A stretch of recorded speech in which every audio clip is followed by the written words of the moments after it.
This will be my last transmission. If you're hearing this, please know that I did my best to save you all. I've run out of food, and there's just no cure to this plague. When I die, my body will be located at... Please burn the place to the ground and pour concrete atop of the remains. There's no solution. Please, do not open the door. I'm so sorry for what we have created, but as long as I die inside this building, it means you all get to live. In the beginning of 2012, I joined a group called Sano Project, a bunch of scientists funded by an unknown prospector. Our goal was simple in concept only, to produce a vaccine that would immunize people via aerosol droplets. We'd been given a heap of different substances and pathogens to achieve the desired effect. We'd be using mice for the experiment, but due to the high risk of accidental contagion, we were put into lockdown for the duration of the experiment, which was only supposed to last 6 months. Food and supplies would be delivered using an isolated lift, taking everything we needed underground into an airlock. When we started, there were 6 of us, with Professor Jenkins in the lead. He was an old and equally odd fellow, but he was the top in his field. There was no one more suited for the job, and the 5 of us that worked under him greatly admired the man. Still, outside of work hours, he confined himself to his room with lab reports and an endless pile of books about exotic infectology. Honestly, as much as I enjoyed working under such a great mind, he scared me at times. He seemed overly enthusiastic about the experiment part, and less so about saving lives. For the first 5 months, work went on as normal. We combined different pathogens and tried to create harmless fragments from their protein capsule, aerosolizing them as a vaccine, hoping the mice's bodies would absorb them. It was an endless stream of disappointment, as the poor animals kept dying. Then, at the end of the 6-month contract, Professor Jenkins created something new entirely. While it wasn't anything near what we wished, he'd managed to invent something no one thought possible. He'd mixed a strain of highly infectious virus with a bacteria. It was a miracle with limitless harmful potential, and it terrified us. Still, his explanation somewhat lulled half the staff into a false sense of security. His idea was that the right mix of pathogens, he could invent a virus that integrated itself into the human genome, which then started producing a new type of defense mechanism entirely, something separate to the immune system. To us, it sounded like a ludicrous fever dream, but the higher-ups were convinced by his ramble, basically forcing us to stay under lockdown for another 6 months as we worked on Professor Jenkins' new personal pet project. We followed orders, making countless hybrid pathogens, all in the hopes that it might lead to a cure for all infections. I repeatedly voiced my concerns, but the rest were too afraid of reprisals to take my side. Then, halfway into the 2nd term, the professor called me into his office. He looked unbelievably tired, as if he'd been awake for days. I hadn't seen him much lately, as he'd always confined himself to his office while he did grunt work. "I've finally done it, Carl," he said ecstatically. "A vaccine? But we haven't even started the aerosolized trials yet?" I asked, confused. He chuckled. "We won't need trials. Not for this." "What are you talking about?" "I thought you would get it, Carl. Have you even looked around the world lately? We create cures for everything from basic infections to cancer and genetic mutations. We keep people alive decades past their supposed lifespan. And for what? To finally destroy the planet? To let our sheer numbers be the inevitable downfall of mankind?" He went to the door, locking it before removing the key. I felt adrenaline surge through my body, and though I knew something horrible would come next, I hadn't the faintest clue what. "I've created something that will save us all, but I need someone to start it all. Someone younger, healthier than myself." With that, he plunged a syringe into my neck before I could react. I pulled it out as fast as I could, but whatever its contents, it had been injected into my bloodstream. "What the hell?" I started to say before the world went black before me. As I was left unconscious, I couldn't tell whether I had died or if I was just sleeping. It all felt so quiet around me, but also warm. It was an odd sensation, almost as if pressure was building up within me, getting ready to explode. Then, as if no time had passed at all, I awoke once more, lying on the cold floor of Professor Jenkins' floor. He was sitting behind his desk with labored breathing. "Ah, you're finally awake. That means it has finally begun." He struggled to get out between breaths. I sat myself up and looked over at the professor. His skin looked oddly red, with flakes forming from ruptured blisters all over his body. "What did you do?" "I gave you the cure. The only thing that can destroy humanity. My creation. It'll save this planet from us." His head started sinking as more blisters formed on his body. On his arm, chunks of flesh had rotted straight off. He was infected with something, the same thing he'd given me. "Don't worry, Carl. You're the only one that can withstand this disease. That's why you're special. Because you'll be the one that is remembered as Patient Zero." He passed out on his desk, barely breathing. Then I heard knocks on the door, as the rest of the crew were starting to get concerned. "No, wait!" I tried to yell, but it was too late. They'd already barged in. "What the hell happened to the professor?" one of them asked as they went to check on him. It was too late.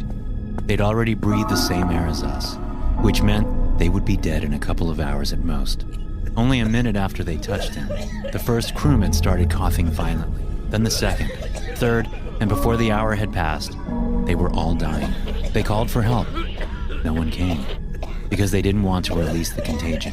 I was the only healthy one, which led the administration to believe that there might be a cure in my blood. They demanded blood samples be taken from me, but as the crew fell unconscious, I had to make a decision.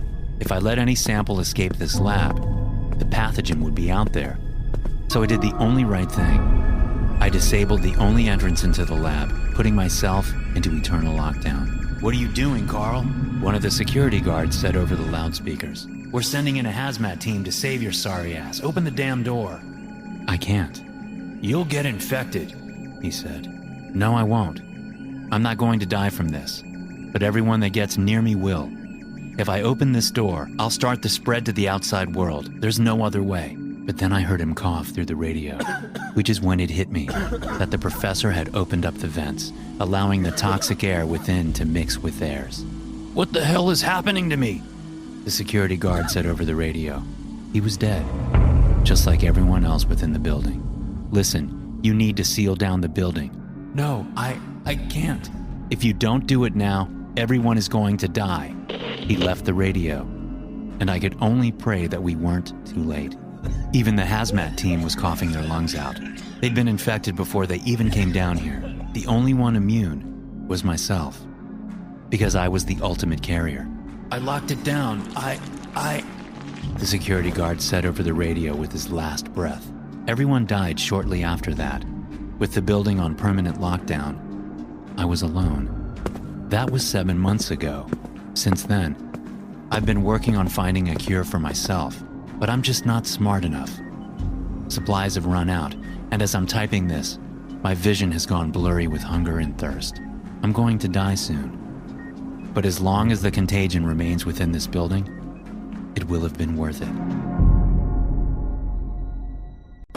We were just chilling in front of the television, idly watching the colorful images without thinking too much about its actual content. That had always been our usual routine, to get home, not speak, and just turn our brains off for the evening. But on that night in particular, all of our phones went off within 15 seconds of each other. We all jumped to attention in confusion, checking our phones simultaneously. All it had been was a simple message, but one carrying a crystal clear meaning. Emergency alert. This is a message to the citizens of Newport. Do not leave your homes. Stay inside and don't open the door to anyone, not even your own family or friends. This is not a test. Stay inside. Turn off the lights. Our minds raced, but none of us were able to speak a single word. I looked over at my dad, who'd put on his glasses to make sure he read the message correctly. My mother seemed worried, her eyes filled to the brim with panic. "What is this?" my dad finally asked. While the message was clear, it didn't really explain the situation. It was the first and only emergency alert we'd ever received in our small town, apart from the occasional test message. It was real. Something dangerous was on its way, and we hadn't the faintest idea what. I went over to the window, only to see each and every one of our neighbors begin to turn the lights off. Within a couple of minutes, the entire neighborhood had turned dark, leaving us confused in a haze of ignorance. "I'm calling the police," Dad said as he dialed the number. It started to ring, and Dad put the phone on speaker. But instead of a person picking up, he just received an automated message. "We're experiencing heavy call volumes at this time. Please do not hang up. You will be redirected to one of our dispatchers shortly." "What is going on?" Mom asked. "I don't know. This is," Dad said before trailing off. I still stood by the window, watching the empty neighborhood, wondering if anyone would defy the message and go outside. In the meantime, Dad was trying to call the police again. After the third attempt, he tried to reach his coworker instead, who lived further downtown. "Hey, David, did you get the same message as us?" Dad asked. "Yeah, it's bizarre. Most people are staying inside, though. A few went out on the street to mess around, those idiots. They seem fine. But I don't know. Wait, what's that?" Dad waited patiently as David went silent on the other end of the line. "I think the military is out on the street, but they look odd. They're all wearing gas masks. But they have 3 eyes. I don't even know what kind of weapons they're carrying. Can you take a picture and send it to us?" "I'll try. Hold on." A few seconds passed, and another beep could be heard from my dad's phone, signifying that we'd received a picture. My dad quickly opened it, but what greeted us was little more than a tangled mess of colors from a clearly corrupt photograph. "David, the picture isn't showing up. Try again." "Yeah, it doesn't work. The camera won't save the pictures correctly." A loud screech took over the line, shoving us all to the ground as we held our hands tightly over our ears. Though it came from the phone, it was an impossible sound that should have blown the speakers to smithereens in a second. Once the sound had subsided, we could still hear someone frantically breathing on the other end. "David, what happened?" They killed them all. They shot them with these weapons, just shredded them to pieces. All that's is," he stuttered. "David, you need to hide," Dad yelled. "But they're just standing there. It's like they're frozen in place. I don't understand. Why are they doing this? Why are they..." His words froze in his throat. "Oh my God. They saw me. They're coming towards me. Then the line fell dead. Dad tried to call David back, but no one responded. Our house felt dead silent, only interrupted by the intermittent beeps produced by the calling phone. My mom wandered nervously around the house, and I just stared at the window, paranoid that something might break through the door. "He's gone. David, pick up the damn phone," Dad mumbled to himself. That's when I saw them, walking down the street. They weren't moving normally, and their steps were too quick, each movement snapping into place. They were wearing strange uniforms that might have looked like military uniforms in the dark, but once they got closer, it was clear they weren't even human. One of the neighbors' doors shut open, and the Johnsons came running towards the military, thinking they were finally safe. But no sooner had they been spotted by the marching creatures before they lifted their weapons. The same screech filled the neighborhood, almost knocking me to the ground as the air literally started to vibrate. The family screamed in agony for a moment, but within seconds, their bodies just started disintegrating, until all that was left was a pile of flesh that resembled minced meat. I wanted to scream, but before I got the chance, my dad put his hand over my mouth. "Do you want to die? Keep your mouth shut," he whispered. Just that mere sound briefly turned the creature's attention in our direction. But once we fell silent, they just stopped. There they stood, as if frozen in time. For minutes, all we could do was stare at them in shock. Then, one one of the neighbor's automatic lights turned on, triggered by the cat returning home. The same second, the creatures all turned to the house, raising their weapons and firing. As the loud sound rang through the house, my dad grabbed me and my mom. We were taking the opportunity to flee to the basement, where we prayed we might be safe at least for a while. We never even saw what happened to the neighbor's house. We just heard the screams of agony as they all fell to pieces. Now we're just hiding down here, without food, without water. We've tried to call for help, but no one is picking up. Whether it's because they're dead or hiding, we don't know. So I'm sending this, a hopeless call for help. If anyone out there receives this, please save us. We don't have much time left. Thanks for listening. If you enjoy these stories, be sure to subscribe to the podcast and check out some more of my episodes here.